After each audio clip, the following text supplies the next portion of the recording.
He's been a Justice of the Peace for 30 years. He spent 20 years in direct contact with local government in Australasia and North America. He's currently a finance and policy analyst and author of Base Stats and Trends, Local Government's Performance Annual Reports, and most importantly for us, he is the author of the Local Government League Table.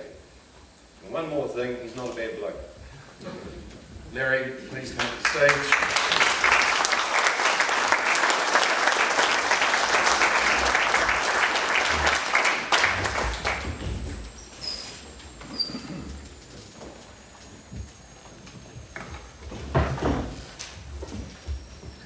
Well, thank you, Ross, and thank you, Brian, and thank everybody that's assisted with the presentation this afternoon. It's a pleasure to be here, and Brian has faithfully recorded how it's come about, and so it's over to me to deliver the goods, and I'm very happy to do that. My title, and that's I guess what it is Finance and Policy Analyst, brackets Local Government, and that's what I do. And it came about because when I moved to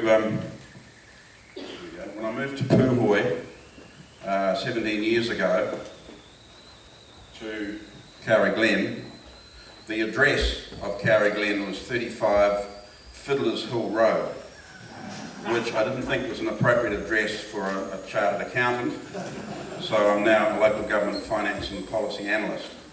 Incidentally, as a bit of advertising, you're welcome to come and stay at Kauri Glen. This is my little cottage here. That's part of the lodge itself. The big kauri trees behind. We've got glowworms in the bush and a pizza oven. So it's a nice spot, and I'm a very proud member of Puhoi, which has just celebrated last weekend its 150th year. Now, we're a community that has pride in our local area, just like you do. Fortunately for us, our conditions, our financial conditions, are somewhat better than yours. Now, if you'll excuse me, I've got to move between the machine and this pointer. What I should point out is that the slides in the PowerPoint presentation will be available for you to look at in some detail later on a website. And for those of you that are not, let's say, accounting interested or all that literate, I have, and I mean that in the nicest possible sense, that is, not everybody deals with finance to the degree that some of us do. I have highlighted in red in the slides the points that you really need to focus on, because there's a lot of detail there, and I think the detail is important to substantiate the claims that I'm going to make and to support the conclusions that the evidence shows. So don't get glazed over when it comes to looking at the detail. There's a lot of detail in the slides. That's there for other purposes. Incidentally, one gentleman has already pointed out a typo in the league table. I wouldn't like to think that destroys the credibility of the league table. I don't think it does, and I'm happy to deal with that particular matter at a subsequent time. So let's not get bogged down in the detail. I've tried, as Brian has suggested, to keep it not exactly light and fluffy, but certainly on terms that you'll understand. Please do stop me if there's a matter for clarification that you need to clarify as we go.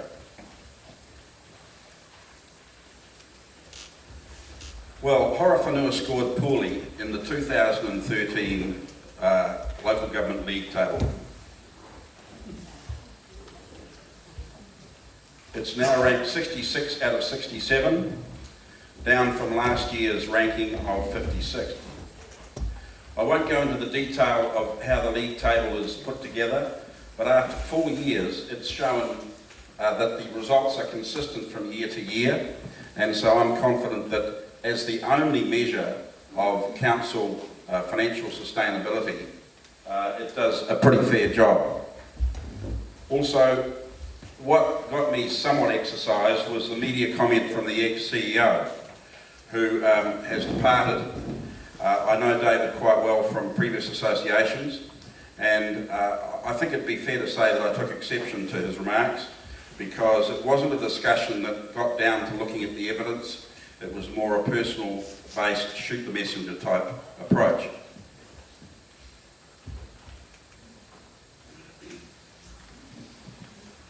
Now, we're going to look at the process of, in fact, I wonder if I did two then.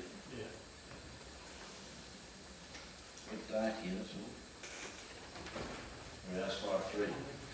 So, election year, that's this year, provides us with an opportunity to look at the financial affairs of the council based on reliable facts and evidence. Not, might I add, PR spin or unreliable facts. And as I say, the documentation within the PowerPoint comes up with substantiation on a factual and evidential basis. Notice the title of the presentation is The Challenges, because as you'll see, this district faces remarkable challenges. Some I haven't, as Brian mentioned on the telephone, I haven't seen before, except for Kaipara, which is just north of us. They're effectively in receivership. Well, certainly with the appointment of commissioners, they have reached, they've hit the wall financially and a few other problems as well. And what I'm saying here is that Horowhenua, based on the evidence that we'll look at, looks likely to be the next cab off the rank in terms of the struggle, the challenge for financial survival. And the status quo in financial terms, in my opinion, is not an option.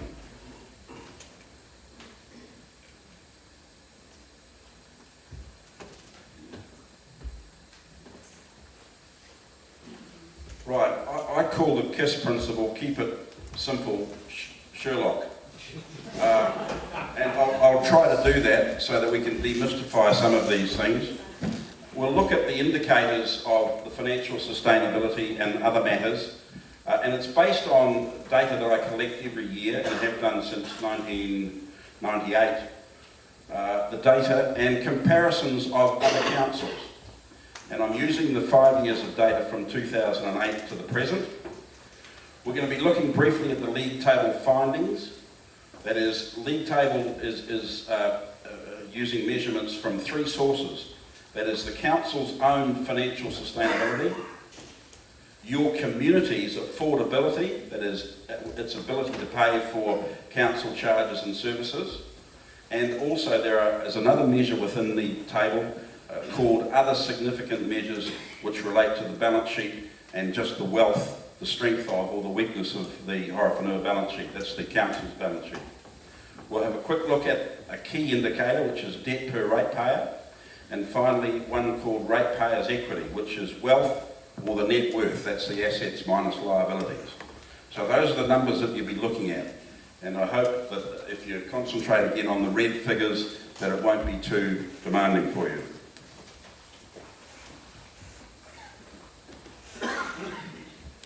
So this is an independent assessment of the current financial circumstances of the council, and we're going to briefly review, and only briefly, the outlook. That's the plans, the 10-year plan that you're looking at that was set in place in 2012.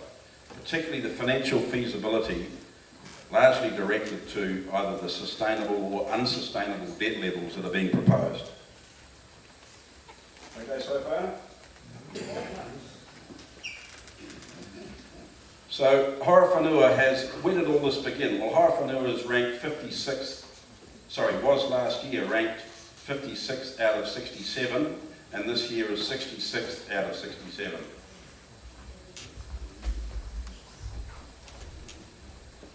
Right, we get into the first of the league table results, local government league table, LGLT.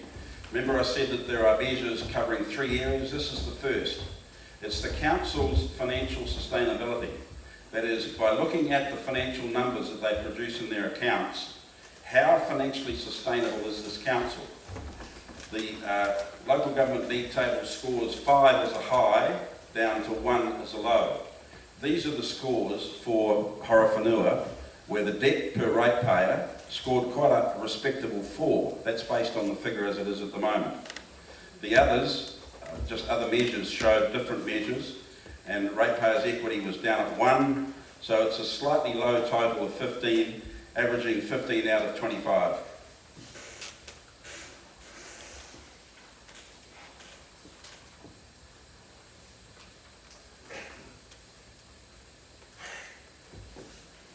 Now, this community affordability score, similarly with a 5 being a high and 1 being a low, household median income has got a low, the lowest, as does land value per ratepayer, and as does, we're getting a 2 for rates per ratepayer, and 3, and a very low 10 out of 14 out of 25. Where do you get the median income figure from? That's a stat that comes from Stats New Zealand.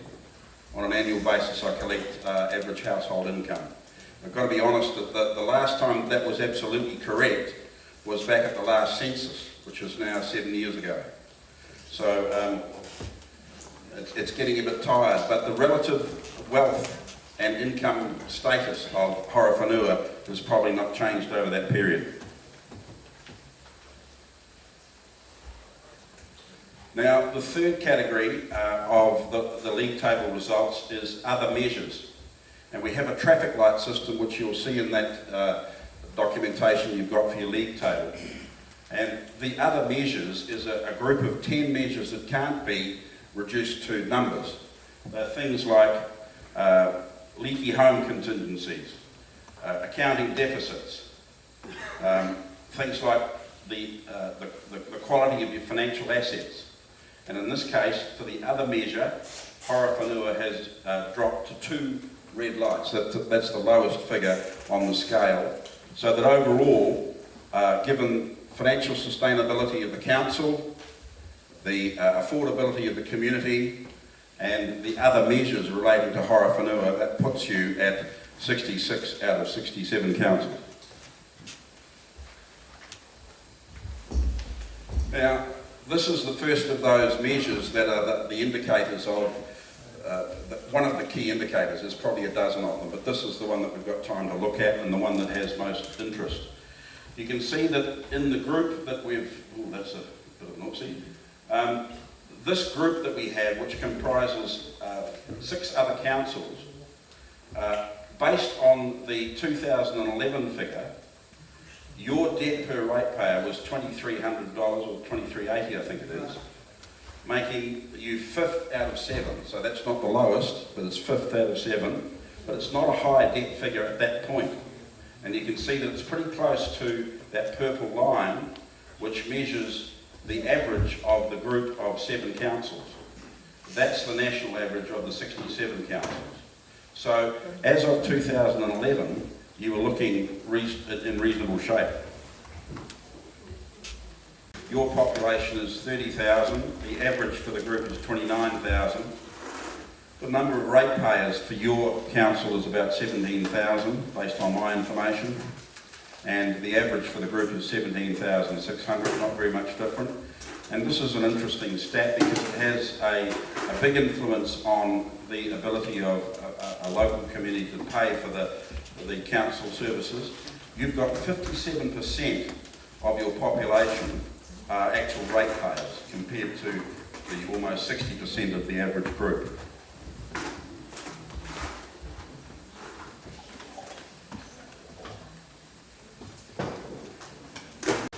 Now this is one we would have missed otherwise, and here's some of this red wording that I was talking about. Horowhenua is at the wrong end of this curve.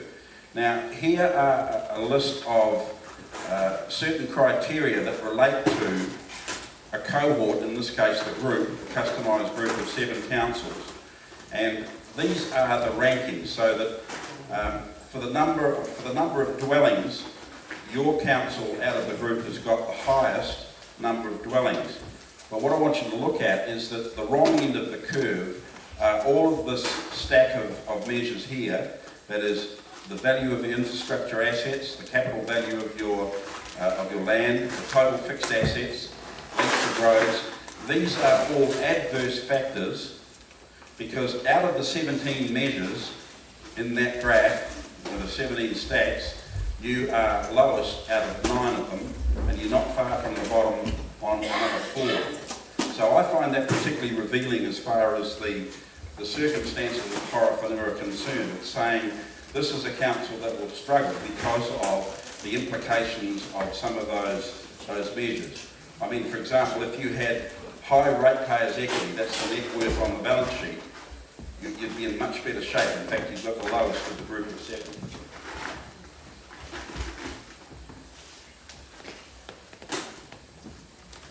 We've covered that, I think. Well, there's the red.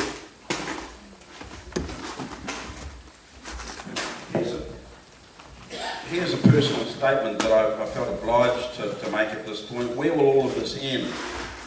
I don't believe it's being too alarmist to state that I have seldom seen such challenging financial and demographic data for a New Zealand council as for Horowhenua. The combination of its very weak balance sheet and low socio-economic circumstances say as much.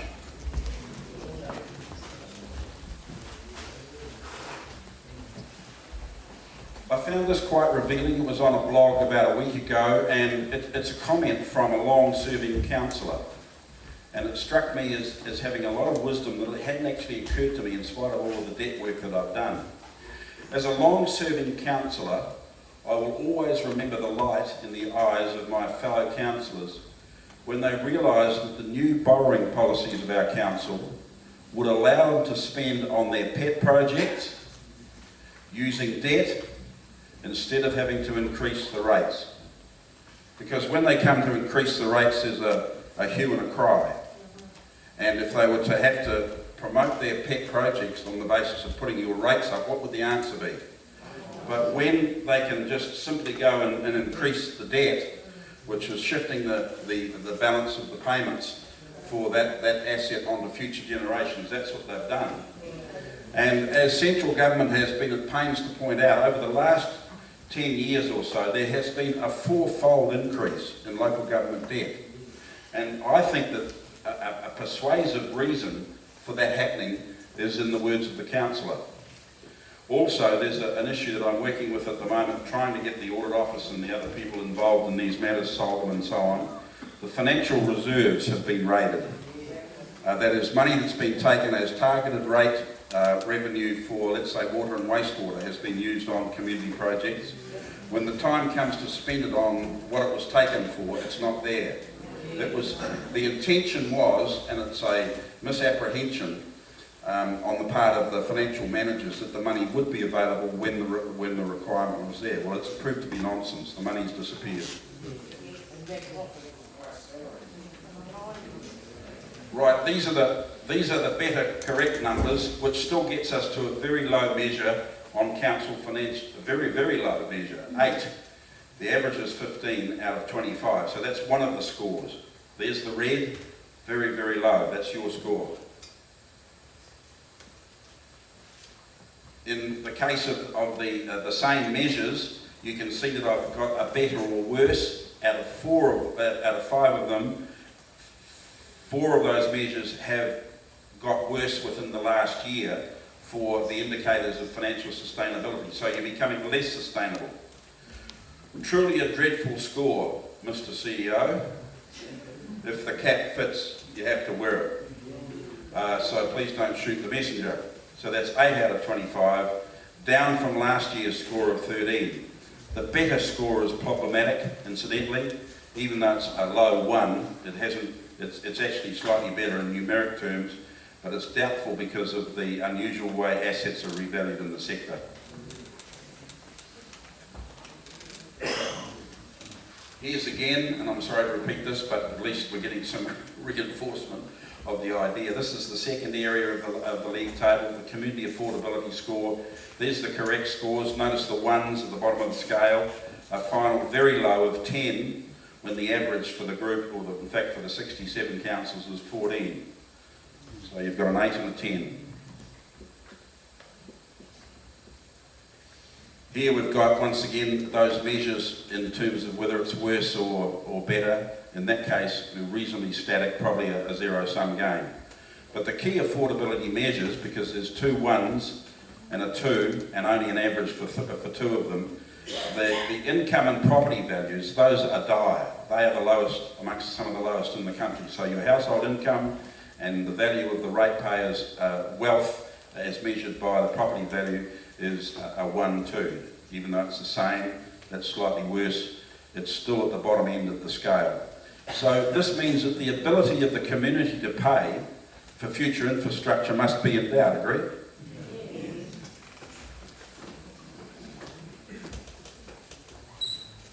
Other measures, the 3 traffic lights, the traffic lights, Horowhenua is down to 2 red traffic lights. And it's come about because of a markdown because of the debt and the imminent increases in debt being proposed, but also a current lack of strength in the balance sheet. Now, what is particularly worrying, we'll come back to that in a minute, is the council's financial deficit. That is, suddenly you have got a fairly significant deficit on the accounts for June of last year. It'll be very interesting to see what that financial result is this year. Coupled with the low asset backing, unlike councils like Taupo and New Plymouth, you don't have any golden goose. You don't have any commercial assets. Your balance sheet is very weak because the wealth of this district is very low if you measure it in terms of the balance sheet and the assets on the balance sheet. They're either not there or their values are so low that relative to others you're on a hiding to nothing. Fortunately, you don't have earthquakes or leaky home contingencies, but overall, the balance sheet and all of those 10 factors or other measures gives you the lowest ranking of 2 red lights. There's that debt per ratepayer again. And this is projecting it through to 2012. Remember that was 2011 before, same measure, debt per ratepayer. And I've projected 2020. That's the future plan. I'll come back to that in a minute. We don't know what those numbers are there. But you can see here that the debt from 2011 has gone from 2,300 to 2,800. And the debt per ratepayer projected on these assumptions, and I'll come back to these figures too again. At the time that I did this graph, I was unsure what the future requirement for debt as to what it would be projected to be in 2020 would be. So I stuck in 105 million. I'm told it's more likely to be 150 based on the 10-year plan. Ratepayer numbers will probably increase a little bit, but I haven't adjusted those. But the debt per ratepayer, if we go to 105, trebles to over $6,000 per ratepayer in round figures. And obviously, if you bump it up another 50% to 150, then it becomes something like $8,000 per ratepayer. You would have struggled at $6,000 per ratepayer, which could happen in the next year or two. You'll definitely struggle. In fact, I can't see you being able to sustain a debt of 150 million. I'd need to do some more further work to determine what the maximum sustainable debt would be. Now, everybody happy with that sort of presentation? Have I explained it simply enough? Any questions? I've got the current debt as of June 2012 at, by my measure, 2,800. And that's, I calculate debt on a comprehensive basis. Councils tend not unnaturally to undershoot their figures. So people in council might say, well, it's not that, but that's what I stick to, and it's consistent from one council to another. I don't make any changes for councils. They're all measured under the same basis. So debt in round figures is set to treble by say 2020. Last week we saw, excuse me, I have a question. Sorry, this gentleman here, please. Last week we saw just over 40 million, was that where your calculation was? I would think so, yes. Thank you. Possibly less than that because I was using last year's numbers. Now, at the back there? Over here, sorry. Yep. Wastewater projects. Yes. Some under target rates. Yes. Is that correct? Could do, yes, I suspect So it would. therefore there would be a lot less ratepayers paying for that infrastructure. In other words, like Yeah, this is a very good point. This is an average. So it would be a lot tougher on the target rates. That's right. Anybody getting wastewater or water supply, because it's the extra 40 odd million, in the future will be paying a targeted rate if that's the policy that you use. And therefore, those are the ratepayers that will bear the brunt of it.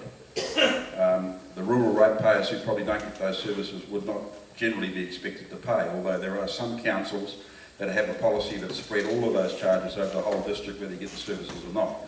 Now, I've said also to a couple of people already at this meeting is that I don't know in detail your rating policies because it's not been part of my brief. But certainly those are factors that you'll need to consider. And thank you for pointing that out because that's a very, very correct observation.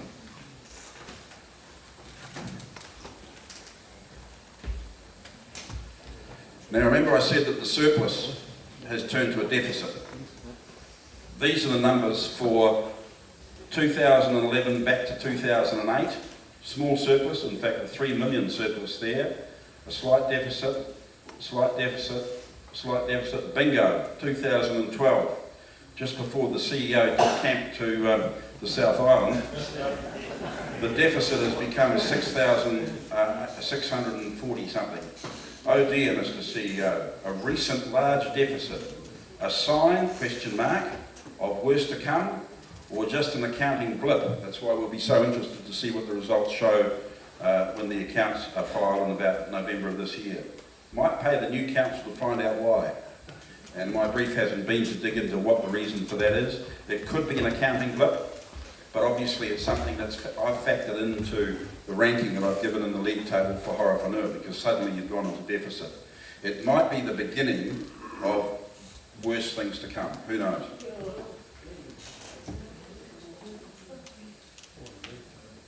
Now, this is where it gets a little bit pointy-headed as far as accounting goes. Ratepayers' equity is if you've got, let's say, a house, and it's worth $300,000, and you've got $150,000 mortgage, your net equity, equivalent to the ratepayer equity, on a council basis, would be $150,000, right? So it's the asset less the liability. Well, let's see, and this is a very good measure of the wealth of Horowhenua compared to the other 6 councils. See that there? In 2011, the net worth, or the ratepayer's equity per ratepayer, was $21,000. So at that stage, your investment in your local council was $21,000. Everybody else's was almost double that. And that's reflecting the very low value of assets on your balance sheet and things of that kind. That was last year. Up to last year, it was a daunting $22,000 per ratepayer. Now, the projected 2020 ratepayers' equity is actually an improvement, but it's still going to project well below the averages. So I'm saying that based on the figures of the $105 million extra debt and the same ratepayer numbers, then your equity is still at that low end, because whilst yours will have increased over that 8-year period, so will others. And I would suspect that this line will still represent a gap, a substantial gap between what your peer councils, the group of 7, show as an average, and what the sector average is compared to what your figure is. So the HDC's long-term plan may differ from that. I've just used these assumptions. But this projection, I think, could even be optimistic. And it still projects well below the norms for your local wealth. That's in terms of what the council is worth, how much it's saved up over the years. So even at the point when your debt is reasonably low, where you'd expect maybe the wealth to be better, the figures are not flash.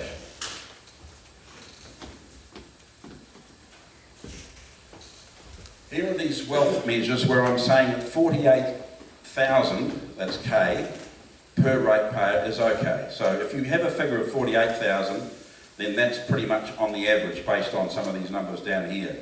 Your 27,000, which is what it is at the moment, is obviously not, because it's about half that. Amongst the lowest 5 in terms of this measure, you've got Rotorua, Kaipara, Horowhenua, Invercargill and Kawerau. The lowest of the 5 average is 27,000. That's $27,000 per ratepayer for the wealth measure, ratepayers' equity. Horowhenua is just a tad up at that 28,000, so it's still amongst the lowest group over the whole 67 councils. Follow me? And within the group of 7, you're 63rd, not 66th, but on this measure you're 63rd lowest measure per ratepayer of ratepayers' wealth. The lowest is Kawerau at 21.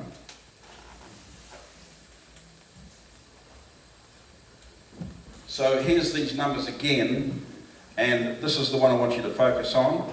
That's a red figure that says, compared to the national average, your ratepayers' equity is just slightly over half of the average, 56%, compared to the group average of those other 6 councils at 64%. And it's been consistently that, you can see that figure, for the last 5 years. So even if it does improve, the others will improve, as I've said already, and the same conclusion generally can be drawn that HDC's wealth by any measure is just over half that of the others.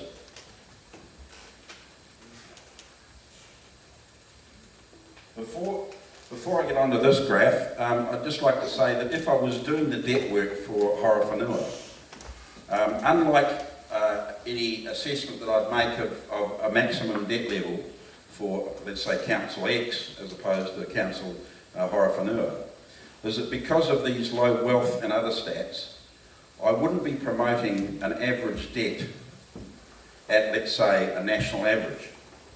I'd be promoting a maximum debt level per ratepayer for Horowhenua well below that. Make sense? Yes. Yep. So, I haven't been asked to do that work, but that's just to let you know that the national averages in this, and even the group averages, is just an indication, and because of the severity of the adverse financial statistics in these other areas, obviously you can only afford to carry a level of debt that is much lower than the average nationally or compared to the group. Now, I just included this slide because every year I produce it. Is this still working? We've had a malfunction, I think. Anyway, I might switch the switcher for you. There you go. Good man, thank you very much. Now, this is just as a matter of interest because we have had some discussions about what your rates are. And this is a comparative benchmark of residential rates, average residential rates in New Zealand for those councils, one of which is not Horowhenua, that doesn't matter. These are the 10 or 11 councils that contribute every year since, well, going back even beyond 2007. So that these are the red figures again. That is the average residential rate per property, rateable property, including water, including GST, the most current figure, and the only figure, reliable figure, halfway reliable at this stage, of 1844. So you could compare your own rates to that on a national basis. Now, it wouldn't surprise me if your average residential rate was below that. Once again, that reflects the fact that the level of services that you're getting and the value of, let's say, the financial strength, once again, or the lack of it within the council, is reflecting generally a low rating base. To say nothing of the lower incomes that are there to have to pay for the rate. So that if your rates were, let's say, at the level that they are in my district, which is closer to an average of about 25 to 2600, you'd be probably feeling pretty hard done by. But that's just to give you some sort of an idea of, in the other councils, certainly those councils, and it's on the PowerPoint, that it was an average of 1844. Can I just question? Sure. Does that include rural and urban together? It's an average residential, so it's generally mainly urban. Thank you. Yep. Why don't you have a graph for rural ratepayers, like productive? Because I don't. Sorry. I mean, I get the information from the sources that I can. We should have it. We should really have it. I wouldn't be surprised if Federated Farmers have. I mean, they've got a $10,000 club, haven't they? Yes, yes. Yeah, so, no, I'm sorry I can't answer I that. was reading the local farmers paper the other day, and one farmer up there, a dairy farmer up there, he paid $100,000 rate from Piper. Yeah. Yep. How many councils, though? Pardon He me? doesn't have any How facility. many? How many councils what? How many councils was this? How many councils have you placed? In New Zealand? There are 67 territorial local authorities, and I think there are now, 10 regionals. Okay, so that's really just for your information. Just clarify something here between urban and rural. Yep, Like the rural in this area, yep, compensate, well, puts a lot of income into the area yep. compared to the urban area. There's there's not many manufacturing companies in that, in this area, or in the area, the urban area, whereas the rural area puts quite a big percentage into the area of income. Yep. So that is very distorted, I think. Well, as I say, I'm not trying to pretend that this is the whole answer. No, I don't. I'm saying that this is average residential. It does not include the rural rating issues, and I haven't had the brief to do that. Yeah, I just would like people to understand that. I definitely, no, I'm really directing this, I guess, to the urban ratepayers so that they get some idea. And as I say, this is the only halfway reliable rating survey done in the country. I think the Ratepayers Association, and I understand you've got a Rural Ratepayers Association, could ask the council for that information. And they would be bound to, let's say, come up with 10 or a dozen comparable councils. It would take them some time and money to do it, but obviously it's an issue, particularly when they go into a rating review where all these issues are on the table. The councils who are making those decisions should be in a position to assess that position. If we ask the council for these figures, how accurate will they be, or is it out of someone's imagination?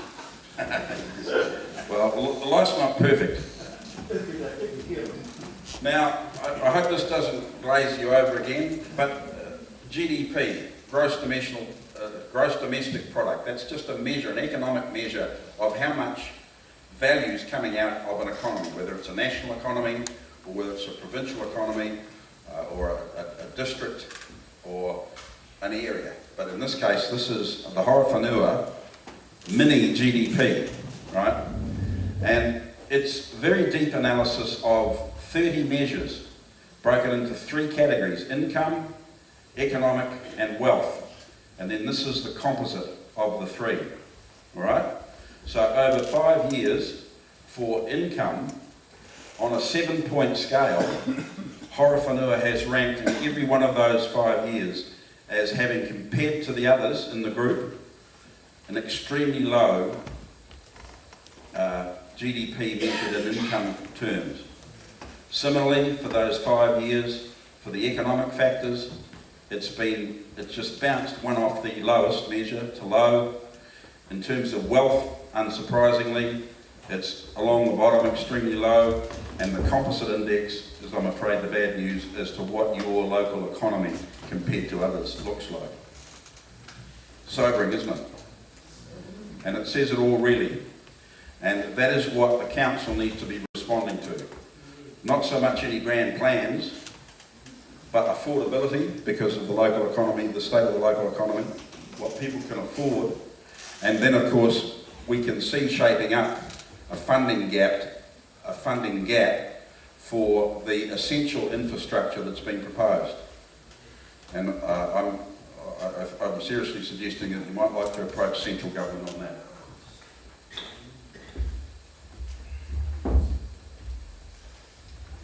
So what lies in store for Horowhenua?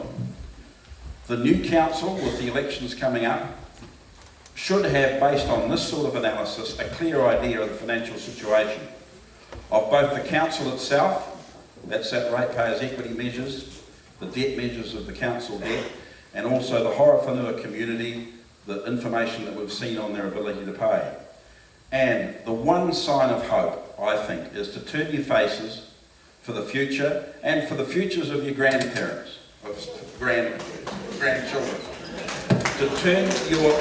To turn your faces to, is it the grandparents clapping, or is it that the grandparents clapping for the grandchildren? The Freudian slip. But it is essential that the new council starts looking at a way of digging themselves out of this particular mire. And you must get experienced and, dare I say, independent advice, because councils are not very good at marking their own homework, are they? You've got to be, for the trust that they're supposedly going to engender, and one would hope they would value that, they have to be producing reliable information. And what I say, where are the bloody auditors in the meantime? They have got to get much more active to see that that's the information that you people have got to deal with.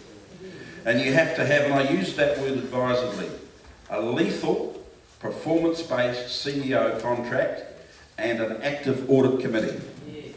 Because it is a governance issue to that point, And this new CEO, I hope he has a good look at this information. I'd like to enter into a dialogue with him at no charge, because these are the challenges that he will face. Now, within the next month or two, he has to come up with a thing called a pre-election statement that is available for all of the candidates. And he has to give a state of the nation as it applies to Horowhenua. And it has to have the key financial figures in it and an interpretation of what they mean. And if they don't look something like this, then he's not done his job properly. There should be no gilding of the lily, no PR BS. You need the facts, and so do the candidates. If the new council is going to face these problems, they have to face it from a basis of understanding the issues and having good evidence. So you need to, the extent you can, the media too, and anyone, when you leave this hall, talk to a dozen of your neighbours or half a dozen of your relatives or whatever, and spread the word that this is really where things have to go. Because the status quo is not an option, and the way things have been done in Horowhenua for the last 10 years or so has put you to the place that you are now. And I won't go any further than that, because I don't want to give the media any sensational headlines. This is serious stuff. And so I'll be very circumspect in what I say at this point.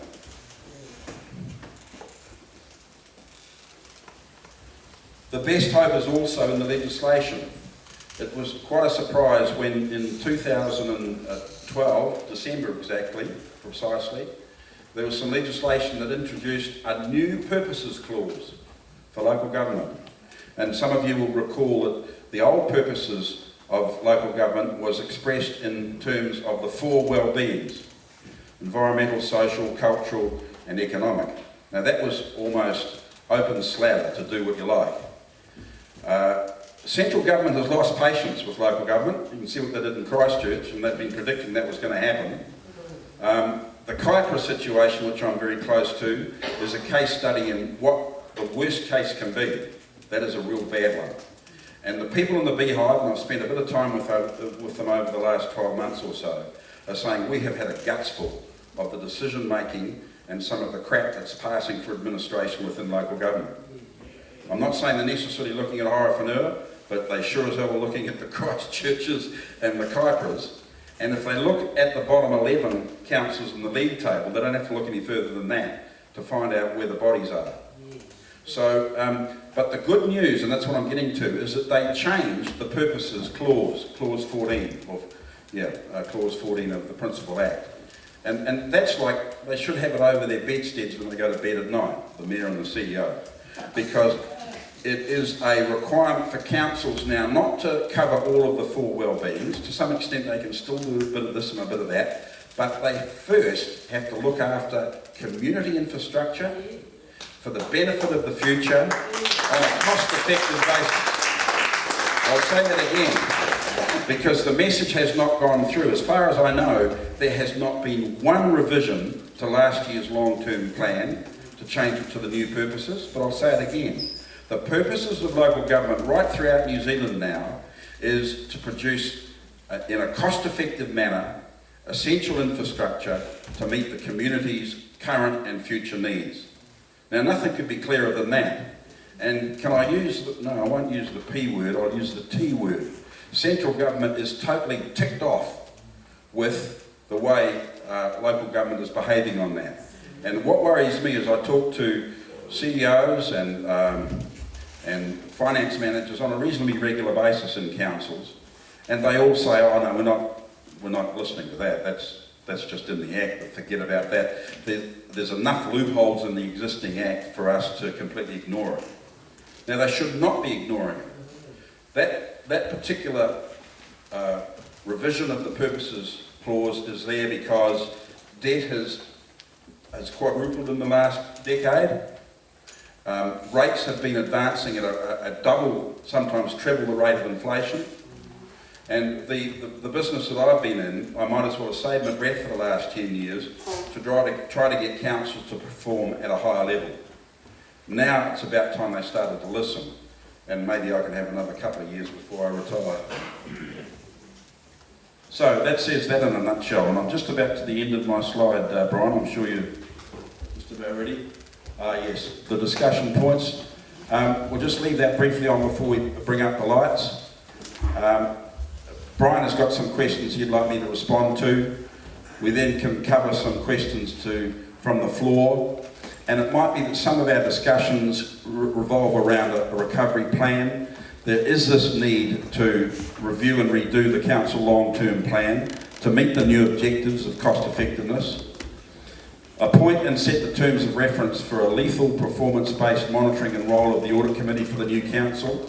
Elect a new council that are going to set their face in a different direction in the interest of ratepayers. And there should be an annual governance report of progress along a fixed path, a planned recovery process over the next 5 to 7 years, because that's how long it's going to take. Okay, well that brings to an end my presentation, but I'm happy to answer those questions. Thank you.